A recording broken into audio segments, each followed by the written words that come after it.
이제 잠자리에 편안히 누워보세요. 베개를 포근하게 당기고 이불을 턱까지 덮으세요. 오늘 하루도 정말 수고 많으셨어요. 이제 눈을 살며시 감고 깊게 숨을 들이쉬었다가 천천히 내쉬어 보세요. 마음이 조금씩 편안해질 거예요. 자, 이제 함께 따뜻한 구름나라로 여행을 떠나볼까요? 판단하기 전에 먼저 그 사람의 이야기를 들어라. 구름 위의 마을, 하늘 위에, 아주 높은 하늘 위에 구름으로 만들어진 마을이 있었습니다. 그 마을의 이름은 운중촌이라 했는데 구름이 땅처럼 딱딱하게 굳어 있어서 사람들이 걷고 집을 짓고 씨앗을 심으며 살 수 있었습니다. 구름으로 만든 집은 안에서 보면 하얀 솜처럼 포근했고 비가 오는 날에는 구름 바닥이 촉촉이 젖어 마치 이끼 낀 숲속처럼 부드러운 냄새가 났습니다. 이 마을에서 가장 오래된 건물은 마을 한가운데 우뚝 서 있는 재판소였습니다. 커다란 구름 기둥 4개가 지붕을 받치고 있었고 지붕 꼭대기에는 언제나 작은 무지개 조각이 얹혀 있어서 멀리서도 한눈에 알아볼 수 있었습니다. 재판소 안에는 전설적인 재판관이 살고 있었습니다. 이름은 구름 할아버지라 불렸는데 진짜 이름을 아는 사람은 아무도 없었습니다. 수염도 하얗고 눈썹도 하얗고 머리카락도 하얗고 심지어 그가 걸치는 긴 도포마저 하얀 구름색이어서 가만히 앉아 있으면 재판소 의자와 구별이 되지 않을 정도였습니다. 할아버지는 30년 넘게 재판관 자리를 지켰습니다. 그동안 마을에서 일어난 온갖 다툼을 해결했는데 신기하게도 할아버지의 판결을 받은 사람들은 하나같이 이렇게 말했습니다. 처음에는 내가 완전히 옳다고 생각했는데 판결이 끝나고 나면 왜인지 내가 틀렸던 것도 같고 그런데 이상하게 마음이 편안해졌어. 그건 참 신기한 일이었습니다. 이기고도 씁쓸한 경우가 있고 지고도 홀가분한 경우가 있는데 구름 할아버지의 재판은 언제나 모두를 홀가분하게 만들었거든요. 그 비결이 뭔지 마을 사람들은 아무도 몰랐습니다. 그런데 어느 해 봄 할아버지는 조용히 한 가지 선언을 했습니다. 나는 이제 늙었소. 내 뒤를 이을 재판관을 찾아야겠구려. 마을이 발칵 뒤집혔습니다. 재판관 후계자. 그것은 단순히 높은 자리를 물려받는 것이 아니었습니다. 운중촌의 평화를 지키는 사람, 옳고 그름의 저울을 쥐는 사람이 되는 것이었습니다. 소문을 들은 마을 아이들이 하나둘 재판소 앞에 줄을 섰습니다. 할아버지는 지원자들을 하나씩 들여다보더니 그중 딱 한 명에게 말했습니다. 너로구나. 지목된 아이는 12살 소녀, 이름은 아라였습니다. 아라는 마을에서 가장 똑똑하다고 소문난 아이였습니다. 어릴 때부터 책을 좋아해서 집 안 구석구석에 책이 가득했고 잠들기 전에도 반드시 책 한 권을 읽고야 눈을 감았습니다. 아라가 특히 좋아하는 것은 논리였습니다. 어떤 문제든 차근차근 따져 들어가면 반드시 답이 나온다고 믿었고 그 믿음은 틀린 적이 없었습니다. 수학 문제도 수수께끼도 마을 아이들이 모르는 것을 들고 오면 아라는 대부분 풀어냈습니다. 그래서 아라는 자신이 있었습니다. 재판관이라는 것도 결국 논리로 옳고 그름을 가리는 사람이 아니겠어? 그렇다면 나만큼 적합한 사람이 어디 있겠어? 라고 생각했습니다. 하지만 할아버지 앞에 서자 아라는 처음으로 조금 긴장했습니다. 할아버지의 눈이 맑고 고요한 호수 같아서 그 안에 내 생각이 그대로 비치는 것 같은 느낌이 들었거든요. 아라야, 재판관이 하는 일이 뭐라고 생각하느냐? 아라는 망설임 없이 대답했습니다. 잘못한 사람을 가려내는 일이요. 증거를 모으고 논리적으로 따져서 누가 옳고 누가 그른지 판단하는 거잖아요. 할아버지는 살짝 웃었습니다. 아주 짧게 눈가에 주름이 잡히는 정도로. 그래, 반은 맞다. 반요? 그럼 나머지 반은요? 할아버지는 자리에서 일어나 창밖을 내다보았습니다. 창문 너머로 구름 마을의 지붕들이 보이고 저 멀리 하늘과 구름이 맞닿는 경계가 보였습니다. 그건 내가 직접 찾아야 한다. 내가 말해줘서 되는 게 아니야. 그리고 할아버지는 아라에게 작은 수첩 하나를 건넸습니다. 표지에는 이런 글귀가 쓰여 있었습니다. 판단하기 전에 걸어보라. 아라는 그 말이 무슨 뜻인지 몰랐습니다. 하지만 수첩을 꼭 쥐고 고개를 끄덕였습니다. 어떤 시험이든 통과해 보이겠다는 눈빛으로. 다음 날 아침 할아버지는 아라를 불러 말했습니다. 오늘부터 3가지 사건을 내게 맡기겠다. 각각의 사건에서 내가 내린 판결을 나에게 가져오너라. 내가 그 판결을 보고 너를 후계자로 삼을지 결정하겠다. 3가지면 충분해요. 아라는 자신 있게 말했습니다. 논리적으로 따지면 어떤 사건도 풀 수 있으니까요. 할아버지는 그 말에 아무 대꾸도 하지 않았습니다. 다만 창밖을 바라보며 조용히 중얼거렸습니다. 논리는 칼이고 공감은 손이다. 칼만 들고 있으면 아무것도 쥘 수가 없지. 아라는 그 말도 잘 이해하지 못했습니다. 하지만 곧 알게 될 것이었습니다. 3번의 사건이 그것을 가르쳐 줄 테니까요. 첫 번째 사건은 아주 간단해 보였습니다. 마을 빵집 주인 굴렁 아저씨가 재판소에 신고를 해온 것이었습니다. 어젯밤 누군가 빵집 창문을 열고 들어와 빵 10개를 훔쳐갔다고 했습니다. 그리고 그 범인으로 지목된 것은 마을 어귀에 혼자 사는 10살 소년 도담이었습니다. 증거는 분명해 보였습니다. 도담의 집 문 앞에서 빵 부스러기가 발견되었고 도담의 손에는 빵을 만질 때 묻는 밀가루 자국이 남아 있었습니다. 게다가 마을 사람 2명이 어젯밤 도담이 빵집 근처를 어슬렁거리는 것을 봤다고 증언했습니다. 아라는 도담을 불러 앉혔습니다. 도담은 검게 그을린 얼굴에 해진 옷을 입고 있었습니다. 눈을 내리깔고 있어서 표정을 읽기 어려웠습니다. 빵을 훔쳤니? 도담은 잠시 침묵하다가 작게 말했습니다. 네. 아라는 수첩에 받아 적었습니다. 자백 있음. 증거 충분. 판결 유죄. 그러고는 도담에게 말하려 했습니다. 그렇다면 빵집 아저씨에게 사과하고 일주일 동안 빵집 청소를 하도록. 그때 할아버지가 조용히 손을 들었습니다. 아라야, 잠깐. 아라가 멈췄습니다. 할아버지는 도담을 바라보며 부드럽게 물었습니다. 도담아, 왜 빵을 훔쳤니? 도담은 고개를 더 깊이 숙였습니다. 어깨가 조금 떨렸습니다. 배가 고팠어요. 오늘 밥은 먹었니? 아니요. 어제는? 아니요. 그제는? 도담은 대답하지 않았습니다. 대신 눈물 한 방울이 뚝 떨어졌습니다. 그제야 아라는 도담의 사정을 알게 되었습니다.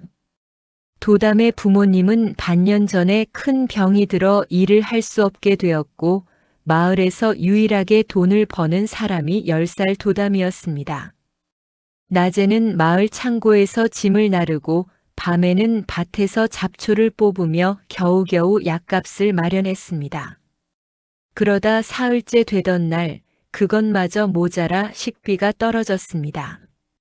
도담은 빵집 아저씨에게 먼저 외상을 부탁했습니다. 하지만 아저씨는 외상은 안 된다며 거절했습니다. 그래서 도담은 밤에 몰래 창문을 열었던 것이었습니다. 아라는 할 말이 없었습니다. 분명히 잘못된 일이었습니다. 남의 것을 허락 없이 가져가는 것은 옳지 않습니다. 그러나 배가 고프다는 것도 가족을 살리고 싶다는 것도 이해가 되었습니다. 아라는 할아버지에게 조용히 물었습니다.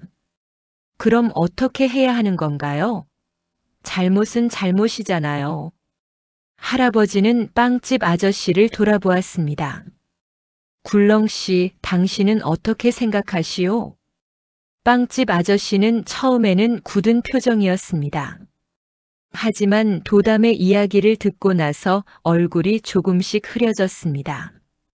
그는 한참 후에 입을 열었습니다.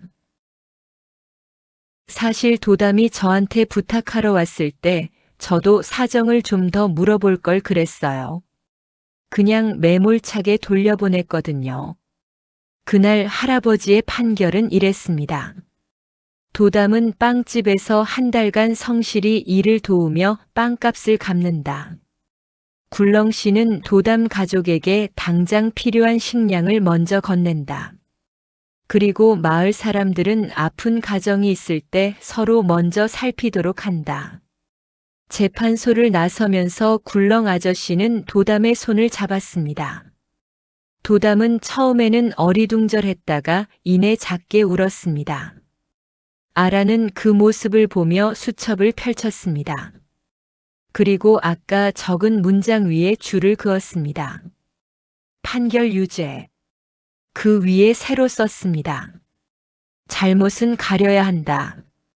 하지만 그 잘못이 왜 생겼는지 먼저 알아야 한다. 집으로 돌아오는 길, 아라는 처음으로 뭔가 아주 중요한 것을 놓쳤다는 기분이 들었습니다. 두 번째 사건은 더 복잡했습니다. 마을에서 옷감을 파는 상인 세라가 재판소에 억울하다며 찾아왔습니다. 세라의 오랜 친구이자 동업자인 미란이 세라 몰래 다른 거래처와 계약을 맺어 세라의 손님들을 빼앗아갔다는 것이었습니다. 게다가 그 계약서에는 세라의 이름까지 들어있었는데 세라는 그 계약서에 서명한 적이 없다고 했습니다. 아라는 꼼꼼히 증거를 살폈습니다. 계약서의 서명을 분석해 보니 세라의 서명과 조금 달랐고 거래처 주인은 미란 혼자 왔다고 증언했습니다. 증거상으로는 미란이 거짓 서명을 쓴 것이 분명해 보였습니다. 아라는 자신 있게 판결을 준비했습니다. 미란이 세라를 배신하고 거짓 서명까지 저질렀으니 유죄. 계약을 무효화하고 세라에게 손해를 배상해야 한다. 미란이 재판소에 들어왔을 때 아라는 준비된 판결문을 읽으려 했습니다. 그런데 미란의 얼굴을 보는 순간 뭔가 이상하다는 느낌이 들었습니다. 미란은 억울해하거나 두려워하는 표정이 아니었습니다. 오히려 너무 지쳐 보였습니다. 눈 아래 다크서클이 짙었고 입술도 바짝 말라 있었습니다. 아라가 판결문을 읽기 전에 할아버지가 또 조용히 물었습니다. 미란 씨, 왜 그렇게 하셨소? 미란은 긴 침묵 끝에 말을 꺼냈습니다. 세라는 몰라요. 그 계약이 얼마나 중요한지를. 어떤 의미에서요?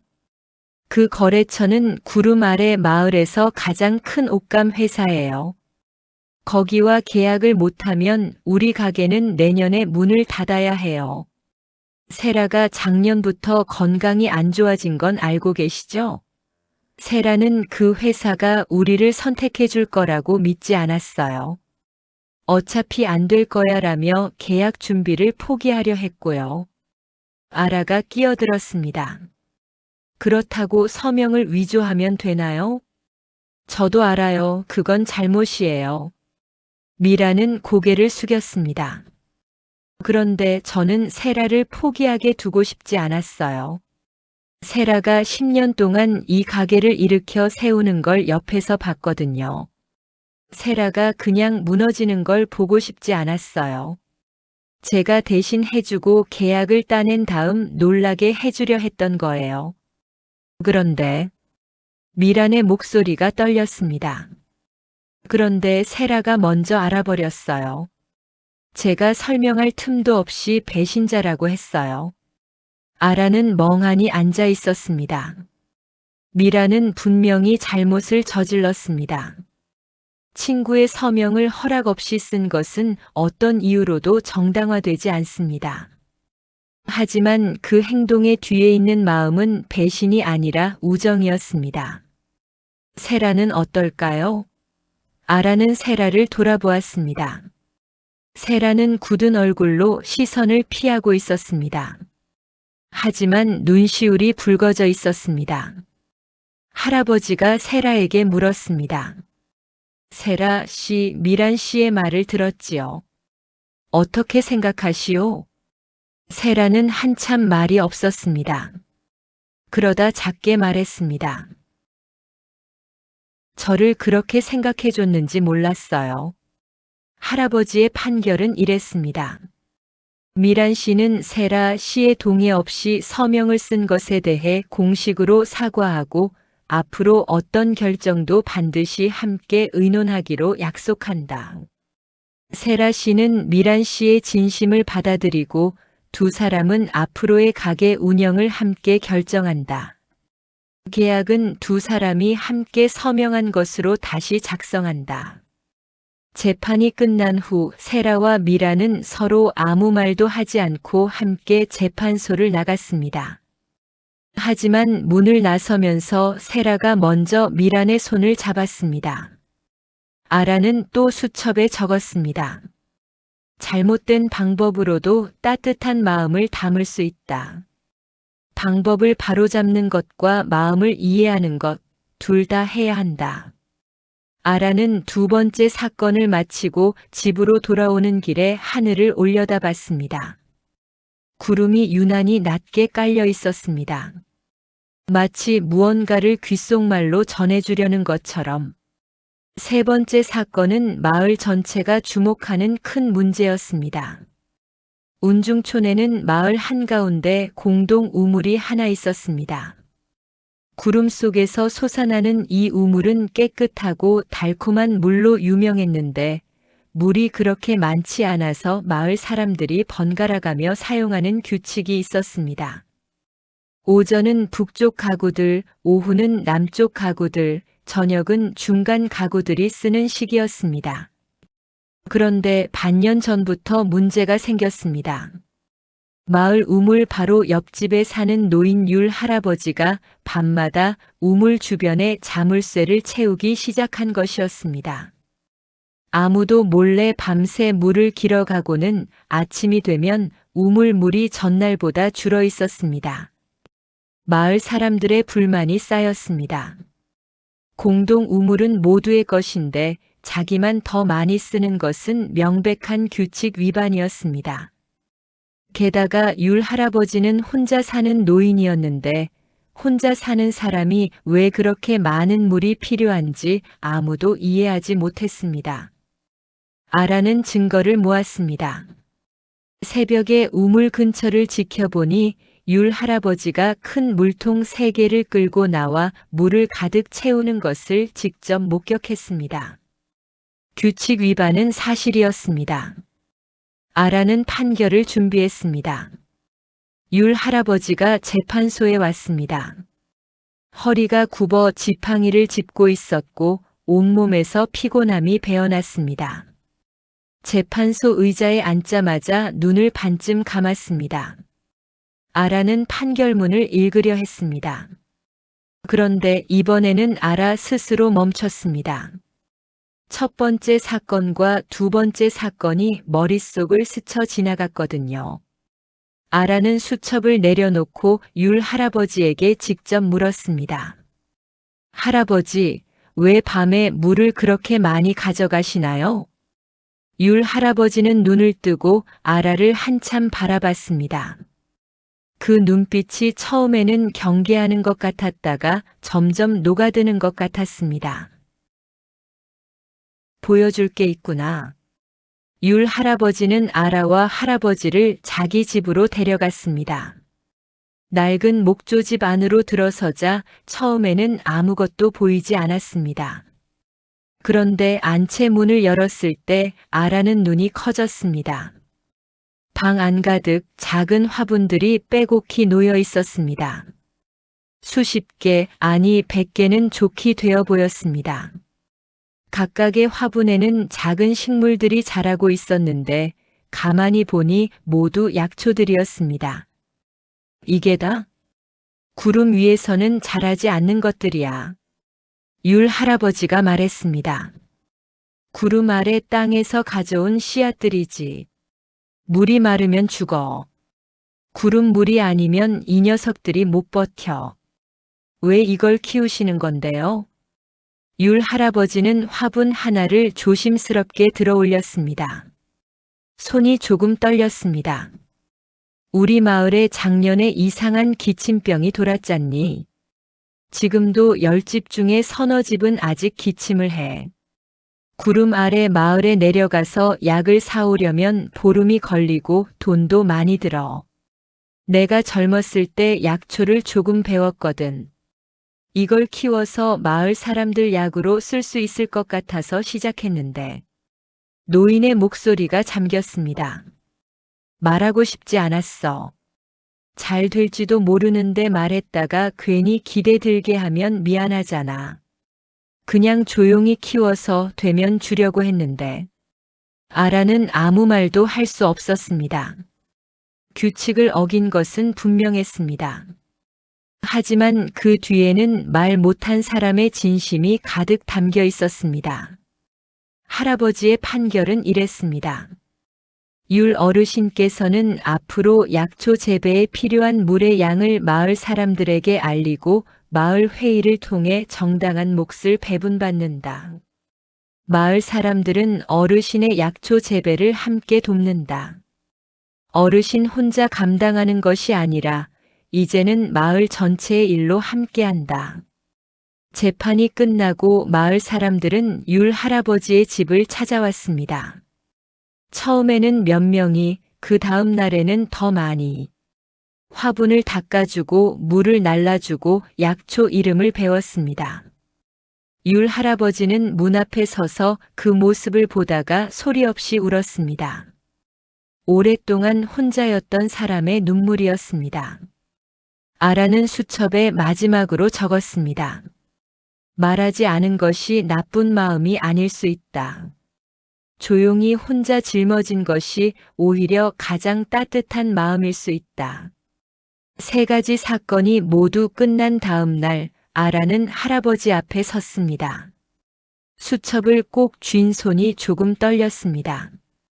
처음에 그토록 자신만만했던 아라는 이제 많이 달라져 있었습니다. 머릿속이 복잡했고 확신보다는 질문이 더 많아진 느낌이었습니다.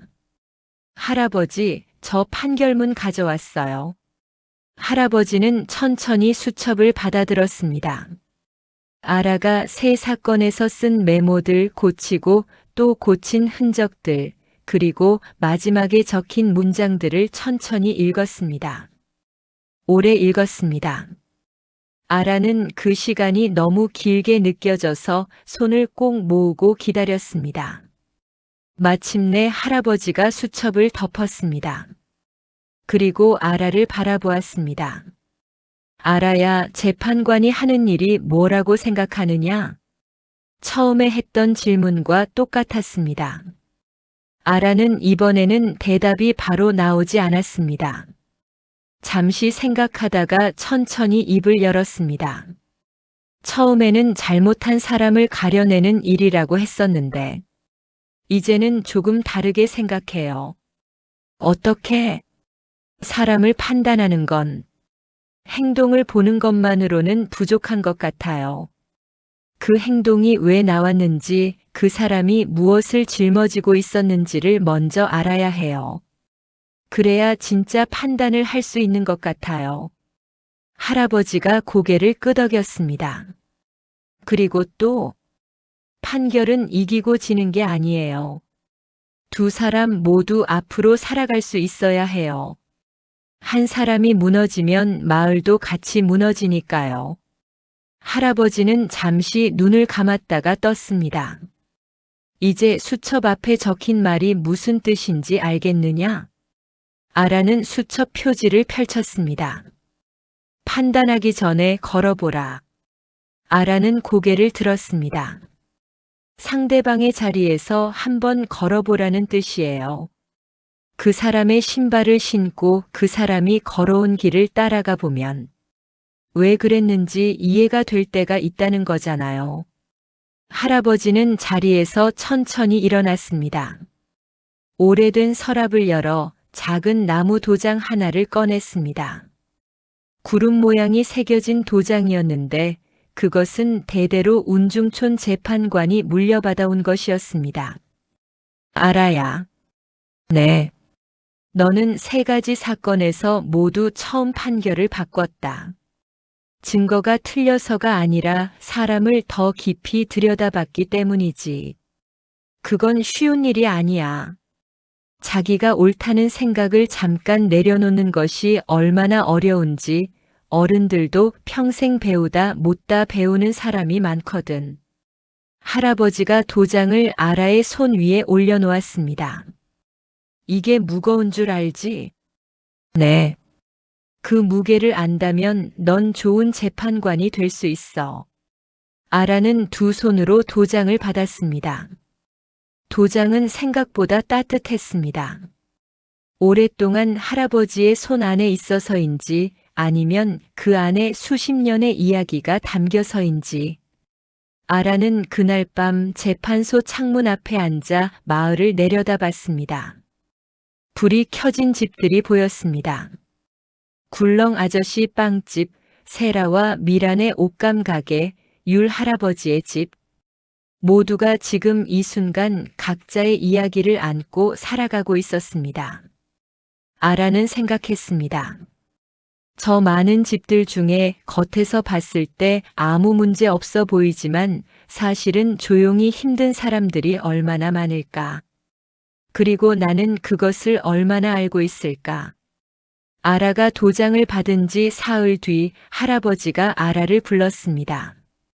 이번에는 재판소가 아니라 마을 끝자락 구름이 가장 얇게 깔린 곳이었습니다. 그곳은 발 아래로 구름이 반투명하게 비쳐서 까마득한 아래 세상이 희미하게 보이는 곳이었습니다. 할아버지는 그곳에 낡은 의자를 두고 앉아 있었습니다. 하늘이 유난히 맑은 날이었는데 별이 아직 몇 개 남아서 낮에도 반짝이고 있었습니다. 앉아라. 아라가 옆에 앉자 할아버지는 한참 하늘을 바라보았습니다. 그러다 말을 꺼냈습니다. 내가 재판관이 되었을 때 나도 너처럼 논리적인 사람이었어. 증거가 있으면 유죄, 없으면 무죄. 딱 잘라 생각했지. 그게 공정한 거라 믿었거든. 그게 잘못된 거였나요? 잘못된 게 아니야. 그건 반드시 필요한 거야. 하지만 초임 시절에 내가 아주 확신했던 판결이 하나 있었는데 그 판결로 마을을 떠난 사람이 생겼어. 그 사람이 왜 그 행동을 했는지 내가 묻지 않았거든. 증거가 충분했으니까. 할아버지의 눈이 잠깐 먼 곳을 향했습니다. 그 사람이 떠나고 나서 뒤늦게 사연을 들었을 때 나는 한동안 재판관 자리에 앉지 못했어. 내가 옳은 판결을 했다고 생각했는데 그게 그 사람에게는 마을을 등져야 할 만큼의 상처였거든. 나는 법은 지켰지만 사람은 잃었어. 아라는 조용히 들었습니다. 그때부터 배웠어. 판결은 과거를 정리하는 일이지만 진짜 목적은 앞으로 함께 살아갈 수 있게 하는 거라는 걸. 잘못을 벌하는 것과 사람을 살리는 것을 동시에 해야 한다는 걸. 재판관의 일은 끝내는 것이 아니라 다시 시작하게 하는 것이야. 아라는 그 말을 수첩에 받아 적었습니다. 그리고 물었습니다. 할아버지는 두렵지 않으세요? 판단을 잘못할까 봐요. 할아버지는 웃었습니다. 이번에는 눈가의 주름만이 아니라 입꼬리도 올라가는 넉넉한 웃음이었습니다. 두렵지. 지금도. 30년이 지나도 두려워. 그런데 있잖아, 아라야. 두려운 게 나쁜 게 아니야. 두렵다는 건 그 결정이 얼마나 중요한지를 아직 잊지 않았다는 뜻이거든. 아라는 할아버지의 얼굴을 바라봤습니다. 주름이 많고 흰 머리카락이 바람에 날리는 노인의 얼굴. 그런데 그 얼굴에서 아라는 처음으로 할아버지가 얼마나 오랫동안 얼마나 무거운 것을 들고 살아왔는지를 느꼈습니다. 할아버지. 응. 고마워요. 제가 배운 것들 잊지 않을게요. 할아버지는 아무 말 없이 아라의 머리를 한 번 쓰다듬었습니다. 손이 따뜻했습니다. 그리고 보름이 지났습니다. 할아버지는 조용히 재판소를 아라에게 맡기고 마을 끝 작은 집으로 이사했습니다. 더 이상 재판관이 아닌 그냥 마을 할아버지로 살겠다고 했습니다. 마을 사람들은 아쉬워했지만 모두가 아라를 믿었습니다. 그 3가지 사건이 마을에 알려진 뒤부터는 특히 아라가 재판관이 된 첫날 사건이 들어왔습니다. 2 아이가 다투다가 한 아이가 다른 아이의 그림을 찢었다는 것이었습니다. 그림을 찢긴 아이는 울고 있었고 찢은 아이는 팔짱을 끼고 굳은 표정이었습니다. 아라는 2 아이를 앞에 앉혔습니다. 그리고 이렇게 물었습니다. 그림을 찢긴 친구 어떤 그림이었어? 울던 아이가 코를 훌쩍이며 말했습니다. 엄마 그림이요. 엄마가 아파서 오래 집에 못 오시는데 제가 그린 거예요. 아라는 고개를 끄덕이고 그림을 찢은 아이를 바라봤습니다. 그리고 너는 왜 그랬어? 찢은 아이는 잠시 고개를 숙이다가 작은 목소리로 말했습니다. 그 애가 자꾸 엄마 자랑을 해서요. 저는 엄마가 없거든요. 재판소 안이 조용해졌습니다. 아라는 눈을 내리깔고 잠깐 생각했습니다. 그러다 2 아이 모두에게 말했습니다. 그림을 찢은 건 잘못이야. 그건 고쳐야 해. 하지만 아라는 잠깐 멈췄다가 계속 말했습니다. 너희 둘 다 오늘 많이 힘들었겠구나. 2 아이는 서로를 바라봤습니다. 처음으로 서로의 얼굴을 제대로 본 것 같은 눈빛으로. 아라의 판결은 이랬습니다. 찢은 아이는 함께 그림을 새로 그려주기로 했습니다. 그리고 둘은 매일 점심을 함께 먹기로 했습니다. 강제가 아니라 2 아이가 서로 원해서였습니다. 그날 저녁 아라는 재판소 창문에 기대어 마을을 내려다봤습니다. 2 아이가 마을 길을 나란히 걸어가는 모습이 보였습니다.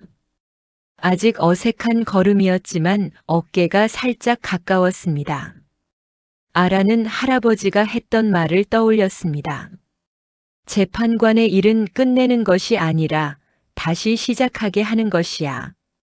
이제 조금 알 것 같았습니다. 그 말의 무게가. 세월이 흘렀습니다. 아라는 재판관으로서 많은 사건을 맡았습니다. 쉬운 것도 있었고 너무 어려워서 밤을 꼬박 새우며 수첩을 가득 채운 것도 있었습니다. 때로는 판결이 끝난 후에도 오래오래 마음이 무거운 날도 있었습니다.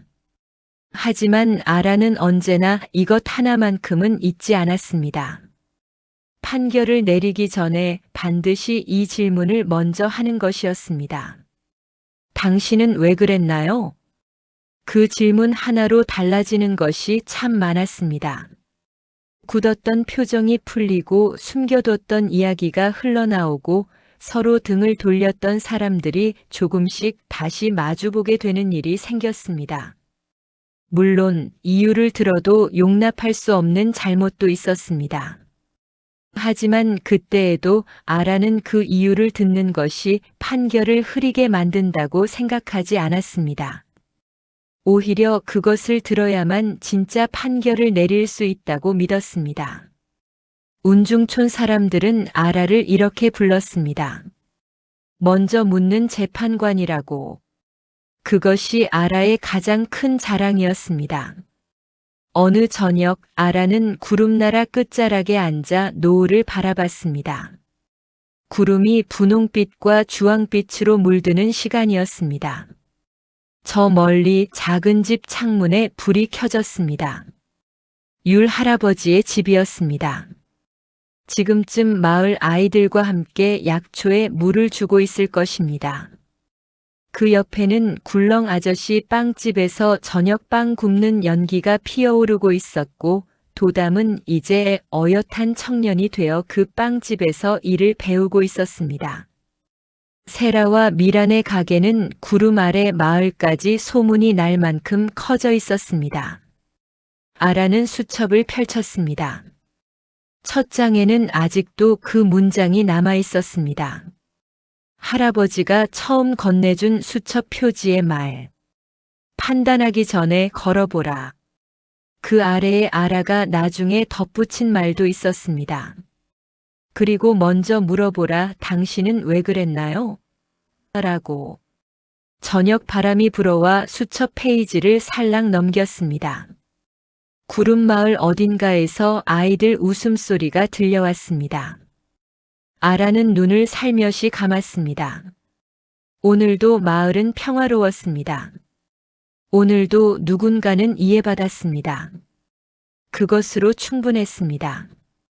오늘 당신의 하루에도 먼저 판단하지 않고 먼저 물어봐준 사람이 있었나요? 아니면 당신이 그런 사람이 되어준 순간이 있었나요? 가장 따뜻한 용기는 왜 그랬어요? 하고 먼저 물어보는 것에서 시작됩니다. 오늘 밤도 편안한 꿈 꾸세요.